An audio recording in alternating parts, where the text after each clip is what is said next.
Hi friends, ഇന്ന് നമ്മൾ കേൾക്കാൻ പോകുന്നത് നീ വരുവോളം 14 ഭാഗം. രചന ആമിക, അവതരണം ബിൻസു ഷിജി. മംഗലത്ത് തറവാട്ടിലെ ആ സുപ്രഭാതം വിരിഞ്ഞത് പ്രാർത്ഥനകൾ പൂത്തുലഞ്ഞ ഒരു അന്തരീക്ഷത്തിലായിരുന്നു. ജനലഴികളിലൂടെ അരിച്ചെത്തിയ സൂര്യപ്രകാശത്തിന് പോലും അന്ന് വല്ലാത്തൊരു പവിത്രത ഉള്ളതുപോലെ തോന്നി. നേരം പരപരാന്ന് വെളുത്തപ്പോൾ തന്നെ മഹാദേവനും ഗൗരിയും അമ്പലത്തിലേക്ക് പുറപ്പെട്ടു. തങ്ങളുടെ മക്കളെയും ആ തറവാടിൻ്റെ മണ്ണിലേക്ക് പിറന്നു വീഴാനിരിക്കുന്ന പുതിയ ജീവനെയും ഓർത്ത് അവർ മനമുരുകി പ്രാർത്ഥിച്ചു. വഴിപാടുകളും വിശേഷാൽ പൂജകളും കഴിഞ്ഞ് 9 മണിയോടെ അവർ തിരിച്ചെത്തുമ്പോൾ ശ്യാമും വീണയും ആശുപത്രിയിലേക്ക് പോകാനുള്ള അവസാന തയ്യാറെടുപ്പിലായിരുന്നു. ഗൗരി അമ്പലത്തിൽ നിന്ന് കൊണ്ടുവന്ന ചന്ദനപ്രസാദം വാത്സല്യത്തിൻ്റെ നനവോടെ വീണയുടെ നെറ്റിയിൽ ചാർത്തിക്കൊടുത്തു. മോളെ, പപ്പയുടെയും അമ്മയുടെയും അനുഗ്രഹം വാങ്ങിയിട്ട് നമുക്കിറങ്ങാം. ഗൗരി അവളുടെ തോളിൽ തട്ടി മൃദുവായി പറഞ്ഞു. അവൾ പതുക്കെ ആ വലിയ ഫോട്ടോകൾക്ക് മുന്നിലേക്ക് നടന്നു. പൂമാലകൾ ചാർത്തി സുന്ദരമായി അലങ്കരിച്ചു വെച്ചിരിക്കുന്ന തൻ്റെ പ്രിയപ്പെട്ടവരുടെ ചിത്രങ്ങൾ. രവിശങ്കറിൻ്റെയും ഇന്ദുവിൻ്റെയും ശാന്തമായ മുഖങ്ങളിലേക്ക് നോക്കുമ്പോൾ വീണയുടെ കണ്ണുകൾ ഈറനണിഞ്ഞു. താൻ പുതിയൊരു ജന്മത്തിലേക്ക് നടന്നു കയറുമ്പോൾ തൻ്റെ വേരുകൾ അവിടെ ഇരുന്ന് അനുഗ്രഹിക്കുന്നുണ്ടെന്ന് അവൾ തിരിച്ചറിഞ്ഞു. ശങ്കരനാരായണൻ്റെ ചിത്രത്തിന് മുന്നിലും കൈകൂപ്പി നിൽക്കുമ്പോൾ മൺമറഞ്ഞുപോയ ആ പ്രിയപ്പെട്ടവരുടെ അദൃശ്യമായ സാമീപ്യം ആ മുറിയിൽ ഒരു തണൽ പോലെ നിറഞ്ഞു നിൽക്കുന്നത് അവൾ അറിഞ്ഞു. യാത്ര തിരിക്കാൻ നേരം അവൾ മറിയാമ്മ ചേടത്തിയുടെ അരികിലേക്ക് ചെന്നു.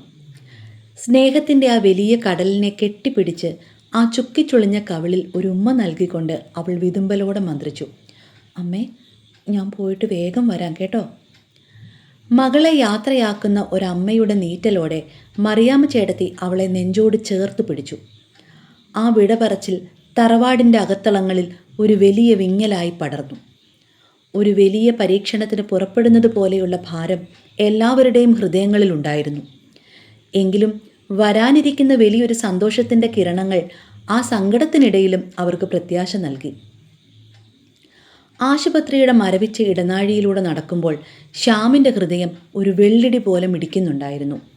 ലേബർ റൂമിൻ്റെ ആ വെള്ളിവാതിക്കൽ എത്തിയപ്പോൾ ലോകം മുഴുവൻ തനിക്ക് ചുറ്റും കറങ്ങുന്നത് പോലെ അവന് തോന്നി. ഉള്ളിലേക്ക് കയറുന്നതിന് തൊട്ട് മുൻപ് തൻ്റെ പ്രാണൻ മുഴുവൻ ആ കൈകളിലുണ്ടെന്ന പോലെ അവൾ ശ്യാമിൻ്റെ വിരലുകളിൽ മുറുക്കെ പിടിച്ചു.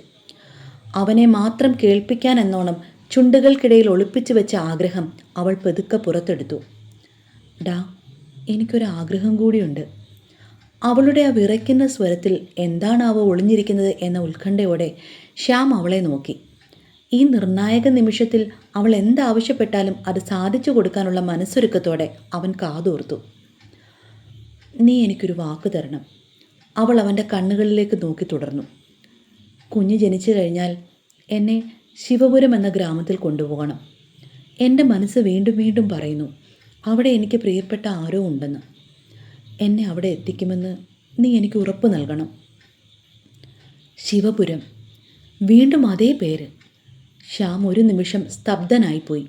എങ്കിലും അവളുടെ ഇപ്പോഴത്തെ മാനസികാവസ്ഥ പരിഗണിച്ച് അവൻ പുഞ്ചിരിയോടെ അവളുടെ നെറ്റിയിൽ തലോടി. നമുക്ക് പോകാം മോളെ, നിന്റെ ആഗ്രഹം പോലെ നമ്മൾ അവിടെ പോയിരിക്കും. ആ വാക്കുകൾ നൽകിയ ആശ്വാസത്തിൽ നേഴ്സുമാർക്കൊപ്പം അവൾ അകത്തേക്ക് മറഞ്ഞു. പുറത്ത് കാത്തിരിപ്പിൻ്റെ തീക്ഷ്ണതയിൽ ശ്യാം അങ്ങോട്ടും ഇങ്ങോട്ടും നടന്നു.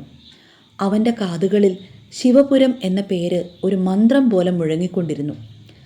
എന്തായിരിക്കും ആ ഗ്രാമവും വീണയും തമ്മിലുള്ള അദൃശ്യമായ ആ ബന്ധം? രവിശങ്കർ തൻ്റെ പക്കൽ ഏൽപ്പിച്ച ആ വലിയ രഹസ്യത്തിൻ്റെ താക്കോൽ ആ ഗ്രാമത്തിലാണോ ഒളിഞ്ഞിരിക്കുന്നത്? മഹാദേവനും ഗൗരിയും അവൻ്റെ അസ്വസ്ഥത കണ്ട് അവനെ അരികിലേക്ക് വിളിച്ചു. നീ എന്തിനാ ഇങ്ങനെ പേടിക്കുന്നത് മോനെ? എല്ലാം നന്നായി നടക്കും. പ്രാർത്ഥനയോടെ കാത്തിരിക്കൂ. അവർ അവനെ ചേർത്ത് പിടിച്ചു. പെട്ടെന്നാണ് ലേബർ റൂമിൻ്റെ വാതിൽ തുറന്ന് ഡോക്ടർ ശ്രീലത പുറത്തേക്ക് വന്നത്. അവരുടെ മുഖത്തെ ഗൗരവം കണ്ടപ്പോൾ എല്ലാവരുടെയും നെഞ്ചിടിപ്പ് കൂടി. ദേവേട്ടാ, കാര്യങ്ങൾ അല്പം സങ്കീർണമാണ്. അവളുടെ പഴയ ആരോഗ്യസ്ഥിതിയും ഇപ്പോഴത്തെ അവസ്ഥയും വെച്ച് ഒരു റിസ്ക് എടുക്കാൻ എനിക്ക് താല്പര്യമില്ല. അതുകൊണ്ട് നമുക്ക് ഉടനെ തന്നെ ഒരു സിസേറിയൻ ചെയ്യാം, അവർ മഹാദേവനോട് പറഞ്ഞു. ശ്യാം പരിഭ്രമത്തോടെ മുന്നോട്ട് വന്നു. ആൻറ്റി, എന്തെങ്കിലും അപകടമുണ്ടോ? അവൻ്റെ സ്വരം വല്ലാതെ ഇടറുന്നുണ്ടായിരുന്നു. ശ്രീലത അവൻ്റെ തോളിൽ തട്ടി ആശ്വസിപ്പിച്ചു. അങ്ങനെയല്ലടാ, പ്രസവവേദന താങ്ങാനുള്ള ശാരീരിക ശേഷി ഇപ്പോൾ വീണയ്ക്കുണ്ടോ എന്ന് എനിക്ക് സംശയമുണ്ട്. അത് കുഞ്ഞിനെയും ബാധിച്ചേക്കാം. അതുകൊണ്ട് മുൻകരുതലെന്ന നിലയിൽ ഓപ്പറേഷൻ ചെയ്യുന്നതാണ് സുരക്ഷിതം. ധൈര്യമായിരിക്കൂ, ഞാൻ നോക്കിക്കൊള്ളാം. നീ പോയി പേപ്പറുകളിൽ ഒപ്പിട്ട് നൽകൂ. ശ്രീലത തിരികെ അകത്തേക്ക് നടക്കുമ്പോൾ ശ്യാമിൻ്റെ ഉള്ളിൽ പ്രാർത്ഥനകൾ ഇരമ്പുകയായിരുന്നു. ഓരോ നിമിഷവും ഓരോ യുഗം പോലെ അവന് തോന്നി. ആ ഓപ്പറേഷൻ തിയേറ്ററിനുള്ളിൽ തൻ്റെ പ്രാണനും തങ്ങളുടെ പ്രണയത്തിൻ്റെ അടയാളമായ ആ കുഞ്ഞു ജീവനും സുരക്ഷിതമായിരിക്കണേ എന്ന് അവൻ സർവേശ്വരനോട് കേണപേക്ഷിച്ചു. ഒരു മാതാവ് പ്രസവ സമയത്ത് അനുഭവിക്കുന്ന ശാരീരിക വേദനയേക്കാൾ എത്രയോ ഇരട്ടി മാനസിക വേദനയാണ് തൻ്റെ പ്രിയപ്പെട്ടവൾ ലേബർ റൂമിനുള്ളിൽ ജീവന് വേണ്ടി പോരാടുമ്പോൾ പുറത്തു നിൽക്കുന്ന ഭർത്താവ് അനുഭവിക്കുന്നതെന്ന് ശ്യാം ആ നിമിഷങ്ങളിൽ തിരിച്ചറിയുകയായിരുന്നു. ഓരോ ശ്വാസത്തിലും അവൻ അവളുടെ പേര് മന്ത്രിച്ചുകൊണ്ടിരുന്നു. വീണയെ ഓപ്പറേഷൻ തിയേറ്ററിലേക്ക് മാറ്റി. ചുവന്ന ലൈറ്റ് തെളിഞ്ഞതോടെ ശ്യാമും മാതാപിതാക്കളും ശ്വാസം അടക്കി പിടിച്ച് ആ വാതിൽക്കൽ തന്നെ തറച്ചു നിന്നു. നിശബ്ദത തളം കെട്ടി നിന്ന ആ ഇടനാഴിയിൽ ഓരോ നിമിഷവും ഓരോ യുഗം പോലെ ഇഴഞ്ഞു നീങ്ങി. ഏകദേശം 10 മിനിറ്റുകൾക്ക് ശേഷം തിയേറ്ററിൻ്റെ വാതിൽ പതുക്കെ തുറന്നു. എല്ലാവരും ആകാംക്ഷയുടെ മുനമ്പിൽ നിന്നുകൊണ്ട് അങ്ങോട്ട് നോക്കി. വെള്ള തുണിയിൽ പൊതിഞ്ഞ ഒരു കുഞ്ഞുമായി ഒരു സിസ്റ്റർ പുറത്തേക്ക് വന്നു. എന്നാൽ അത്ഭുതങ്ങൾ അവിടെ അവസാനിച്ചില്ല. അവർക്ക് തൊട്ടുപുറകെ മറ്റൊരു സിസ്റ്ററും സമാനമായ ഒരു വെള്ള പൊതിയുമായി വരുന്നത് കണ്ടപ്പോൾ ശ്യാമും മഹാദേവനും ഗൗരിയും അവിശ്വസനീയതയോടെ പരസ്പരം നോക്കി. അവർക്ക് കണ്ണുകളെ വിശ്വസിക്കാൻ കഴിയുന്നുണ്ടായിരുന്നില്ല. അപ്പോഴേക്കും ഡോക്ടർ ശ്രീലത മുഖത്ത് വിരിഞ്ഞ വലിയൊരു പുഞ്ചിരിയോടെ പുറത്തെത്തി. അവരുടെ കണ്ണുകളിൽ ആ സന്തോഷ വാർത്ത പങ്കുവെക്കുന്നതിൻ്റെ തിളക്കമുണ്ടായിരുന്നു. നിങ്ങൾക്കൊരു സർപ്രൈസ് തരാൻ വേണ്ടിയാണ് ഞാൻ ഈ നിമിഷം വരെ കാത്തിരുന്നത്. ഇതാണ് ആ സർപ്രൈസ്. വീണയ്ക്ക് 1 അല്ല 2 കുഞ്ഞുങ്ങളാണ്. ആ വാക്കുകൾ കേട്ടതും ശ്യാം സ്തബ്ധനായി നിന്നുപോയി. അവൻ്റെ ഹൃദയം സന്തോഷം കൊണ്ട് വിങ്ങി.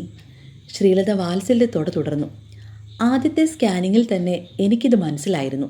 പക്ഷേ നിങ്ങളെ അപ്രതീക്ഷിതമായി സന്തോഷിപ്പിക്കാൻ വേണ്ടിയാണ് ഞാനിത് രഹസ്യമായി വെച്ചത്. ഒരു ആൺകുട്ടിയും ഒരു പെൺകുട്ടിയും. മംഗലത്ത് തറവാട്ടിലേക്ക് ഇരട്ടി മധുരമാണ് ദൈവം നൽകിയിരിക്കുന്നത്. ഇപ്പോൾ സന്തോഷമായല്ലോ. മംഗലത്ത് തറവാട്ടിലെ കരിനിഴലുകൾ നീക്കി വിധി കാത്തുവെച്ച ആ അപ്രതീക്ഷിത വഴിത്തിരിവ് എല്ലാവരെയും ആനന്ദ കണ്ണീരിലാഴ്ത്തി. ശ്യാമിൻ്റെ ഉള്ളിലെ ആകുലതകൾ അലിഞ്ഞില്ലാതെയായി. അവിടെ പ്രണയത്തിൻ്റെയും പുതിയൊരു ജീവിതത്തിൻ്റെയും വസന്തം വിരിയുകയായിരുന്നു. സിസ്റ്റർമാർ കുഞ്ഞുങ്ങളുമായി നഴ്സറിയിലേക്ക് മറഞ്ഞതിന് പിന്നാലെ ഡോക്ടർ ശ്രീലതയുടെ മുഖത്ത് പെട്ടെന്ന് തെളിഞ്ഞ ആ ഗൗരവം ശ്യാമിൻ്റെ ഉള്ളിൽ ഒരാധി പടർത്തി.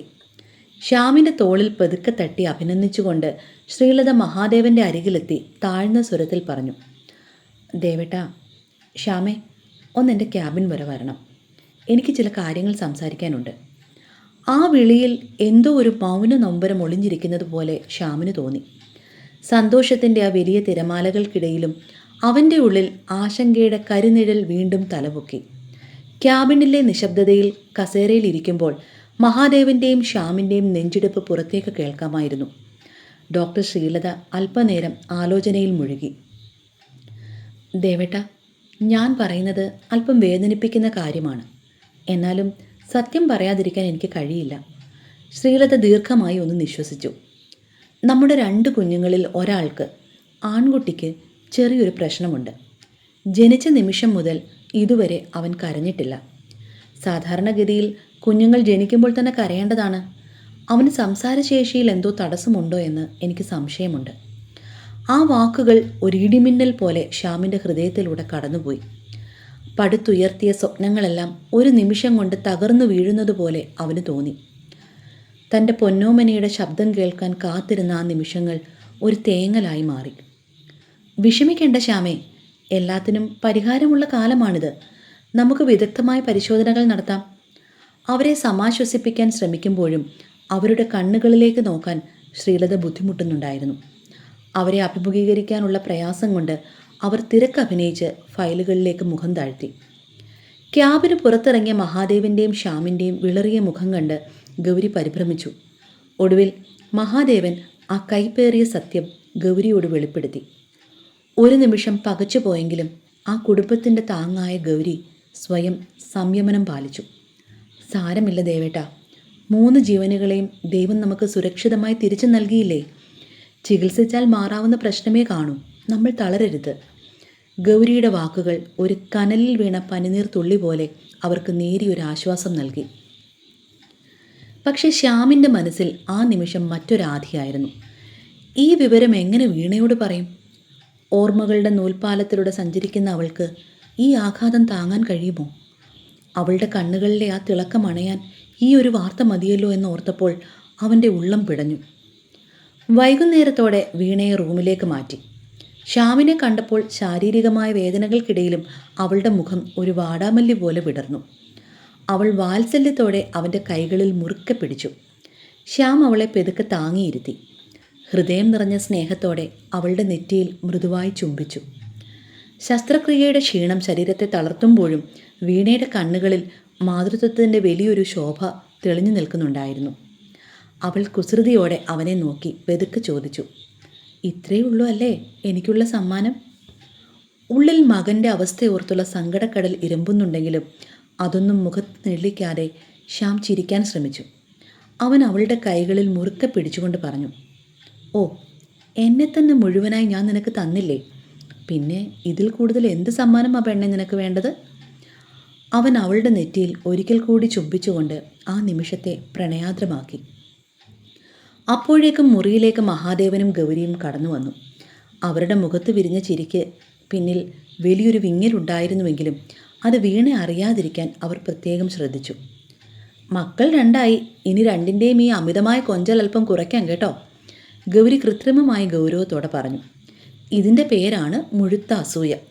വീണയുടെ തമാശ കലർന്ന മറുപടിയിൽ ആ മുറിയിൽ ഒരു ചിരി പടർന്നു. എന്നാൽ ശ്യാം വികാരാധീനനായി വീണയെ ചേർത്ത് പിടിച്ചുകൊണ്ട് പറഞ്ഞു, എനിക്ക് മക്കൾ 3 എൻ്റെ ആദ്യത്തെ മകൾ എപ്പോഴും ഇവൾ തന്നെയാണ്. ഞങ്ങൾ ഒരിക്കലും ഇതിൽ നിന്നും മാറാൻ പോകുന്നില്ല. എന്നും എപ്പോഴും ഞങ്ങൾ ഇങ്ങനെ തന്നെ ആയിരിക്കും. ശ്യാമിൻ്റെ ആ വാക്കുകൾ കേട്ടപ്പോൾ വീണയുടെ കണ്ണുകൾ ഈറനണിഞ്ഞു. പ്രണയത്തിൻ്റെ ആ തണലിൽ താൻ എത്ര സുരക്ഷിതയാണെന്ന് അവൾ വീണ്ടും തിരിച്ചറിഞ്ഞു.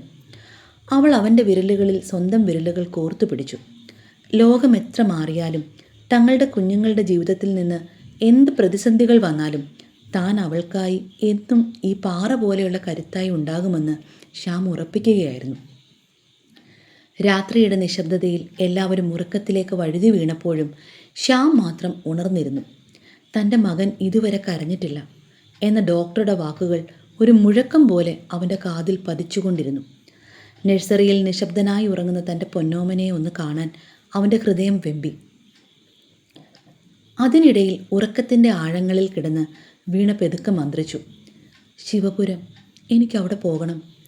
ആ വിളി കേട്ട് ശ്യാം ഞെട്ടിപ്പോയി. ബോധത്തിനും ഉപബോധ മനസ്സിനും ഇടയിലുള്ള ആ നൂൽപ്പാലത്തിൽ കിടന്ന് അവൾ എന്തിനാണ് ആ പേര് വീണ്ടും വിളിക്കുന്നത്? അവളുടെ ഓർമ്മകളിൽ ആ ഗ്രാമം ഇത്രമേൽ ആഴത്തിൽ പതിയാൻ കാരണമെന്താവാം? തൻ്റെ മകൻ്റെ മൗനവും വീണയുടെ ഓർമ്മകളിലെ ശിവപുരവും തമ്മിൽ അദൃശ്യമായ എന്തെങ്കിലും ബന്ധമുണ്ടാകുമോ? ചോദ്യങ്ങൾക്ക് ഉത്തരം തേടി ഒരു പ്രാർത്ഥന പോലെ അവൻ ആ പുലരിക്കായി കാത്തിരുന്നു. തുടരും. അടുത്ത ഭാഗമായി കാണും വരെ ബൈ ബൈ, സ്റ്റേ സേഫ്.